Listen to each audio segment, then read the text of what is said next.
Une théorie surprenante est revenue en force il y a quelques années déjà, à laquelle adhèrent de plus en plus de personnes, et ce, de façon exponentielle.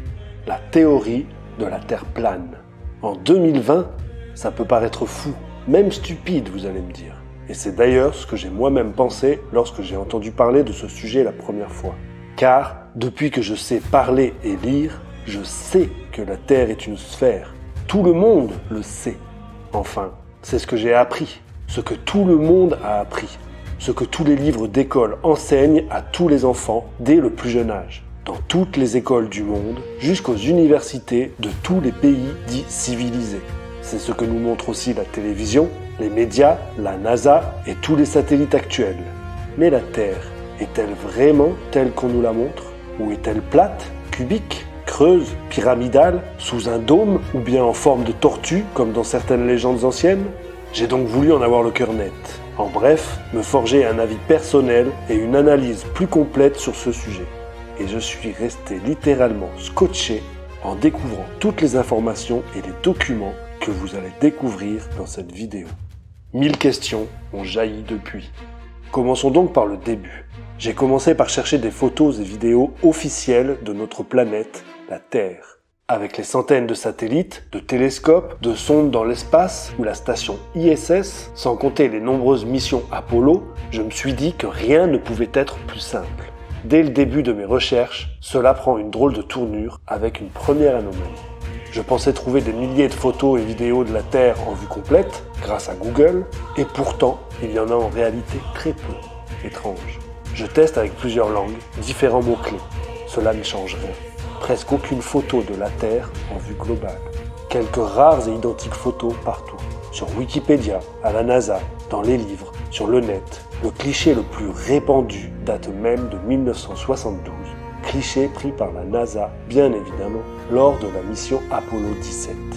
Il est vrai aussi que tout dernièrement, en 2015, un autre superbe cliché de la Terre a été pris par le satellite Discover, soit quand même 43 ans plus tard. Ah, il était temps de réactualiser cette photo de la Terre. Regardons ce nouveau cliché de plus près. Sublime, n'est-ce pas?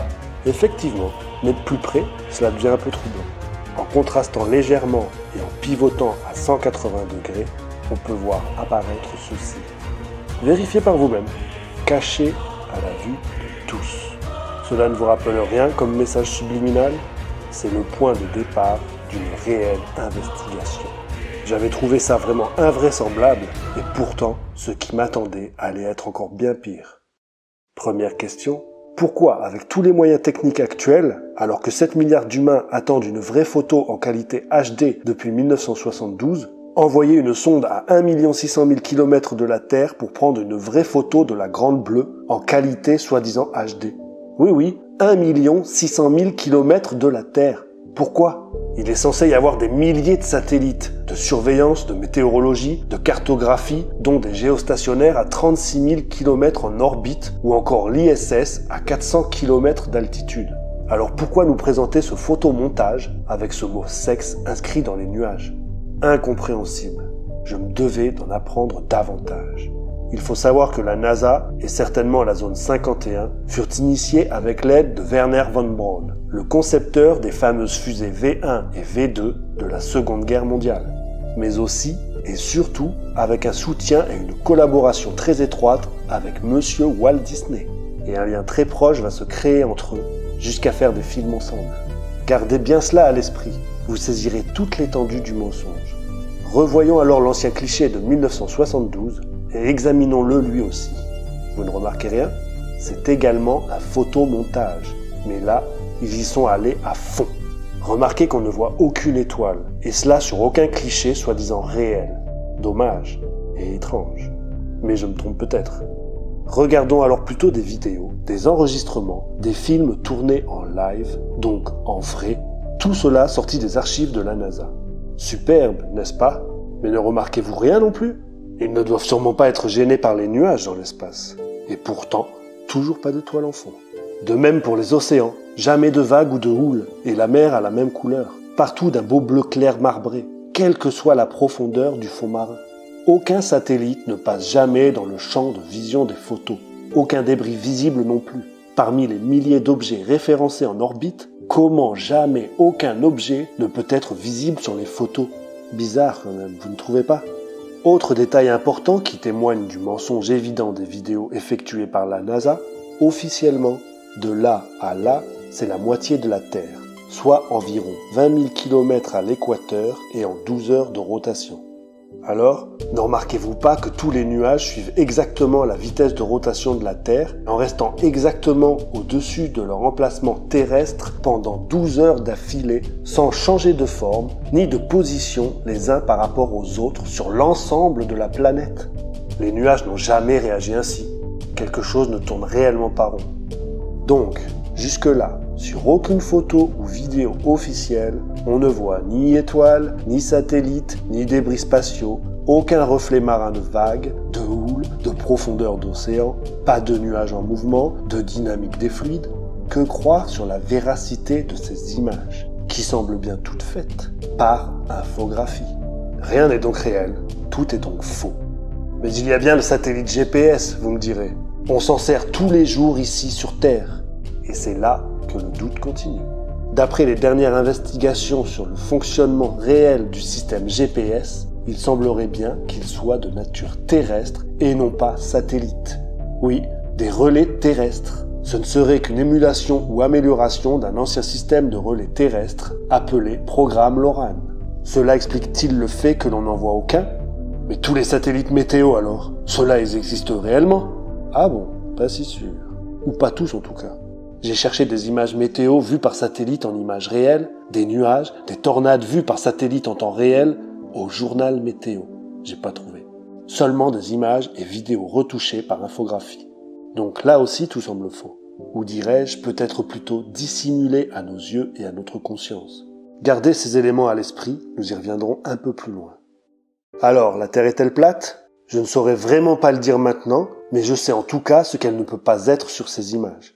Certaines vidéos de la station orbitale ISS tendent à supposer la rondeur de la Terre. Mais tout cela, c'est encore la NASA. Mais vous savez quoi rechercher maintenant. D'un autre côté, c'est à se demander si ce n'est pas un effet d'optique, une déformation, voulue ou pas, créée par la lentille des caméras.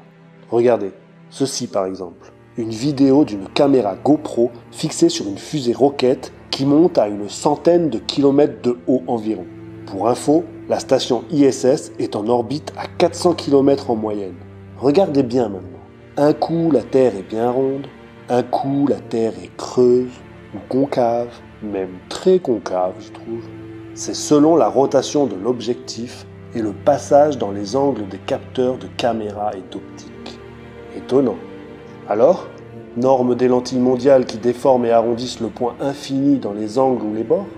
Regardez maintenant ces vidéos filmées à différentes altitudes par des personnes dites non officielles. Ne remarquez-vous pas que c'est quand même très plat pour une Terre si ronde? Alors que penser de tout ça?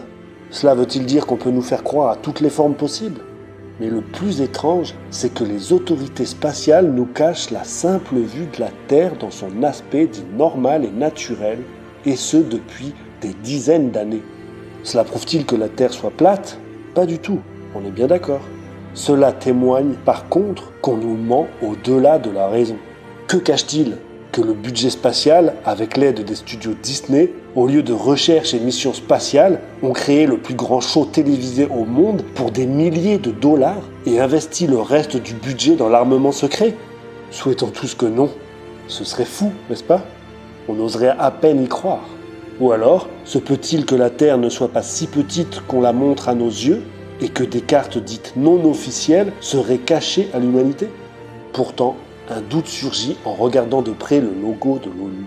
Il correspond non seulement à la carte supposée de la Terre plate dans sa structure, mais vous pouvez voir que l'Antarctique, le pôle sud, n'est pas représenté sur le plan.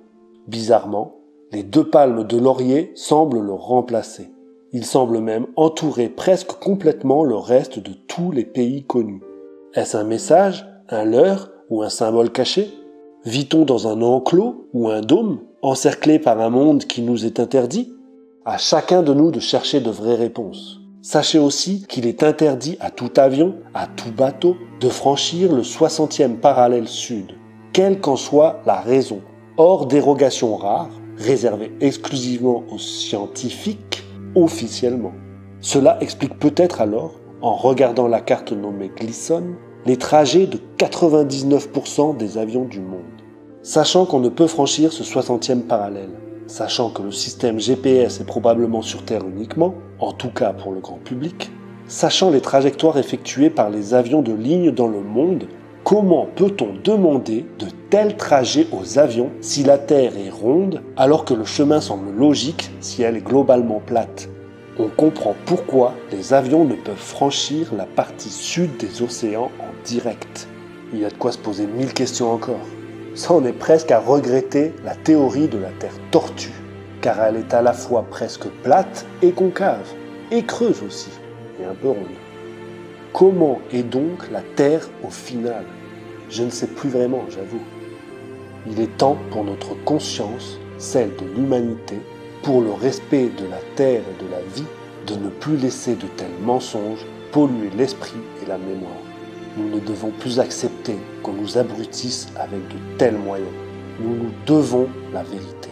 Nos responsables politiques, militaires et services spatiaux aussi. Amis de la Terre, enfants de Gaïa, amis ufologues, chercheurs de vérité et curieux du monde. Soyons unis, soyons ouverts, ne laissons plus les mensonges envahir l'esprit de nos enfants et du monde.